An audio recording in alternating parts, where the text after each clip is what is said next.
வணக்கம். பனிமுட்ட ரிஷிகேஷ் பேசுகிறேன். பாராளுமன்றத்தை அக்டோபர் மாதமே கூட்டியிருக்க வேண்டும். குளிர்கால பாராளுமன்ற கூட்டத்தொடர் கூட்டப்பட்டிருக்க வேண்டும். இன்றைக்கி நவம்பர் 14 வரைக்கும் கூட்டப்படவில்லை. அப்போ இந்த நாட்டில் என்ன ஜனநாயகம் இருக்குது? இங்கே பாருங்களேன், எதிர்கட்சி தலைவர் அவர் கண்டுக்காமல் வெளிநாடு சுத்தத்தில் இருக்கார். இந்த மாதிரி எல்லாம் இருந்தால் ஜனநாயகம் எப்படி பரிசுத்தமான ஜனநாயகம் இந்தியாவில் அமையும்? பாராளுமன்றம் கூட்டப்பட வேண்டும், அங்கு விவாதிக்கப்பட வேண்டும். பல நிகழ்வுகள் நடந்திருக்கு. இது சம்பந்தமெல்லாம் உடனடியாக விவாதிக்கப்பட வேண்டிய நிலை இருக்குது.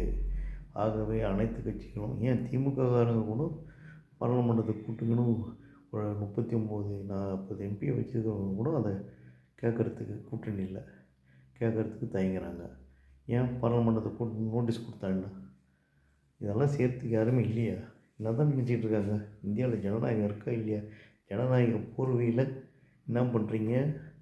உங்களுக்கு நமக்கு நாமே திட்டம் தீட்டிக்கிட்டு எல்லாம் ஒன்றா இருந்துக்கிட்டு உங்களுக்கு வேண்டிய அதை செஞ்சுக்கிற மாதிரி தான் தெரியுது.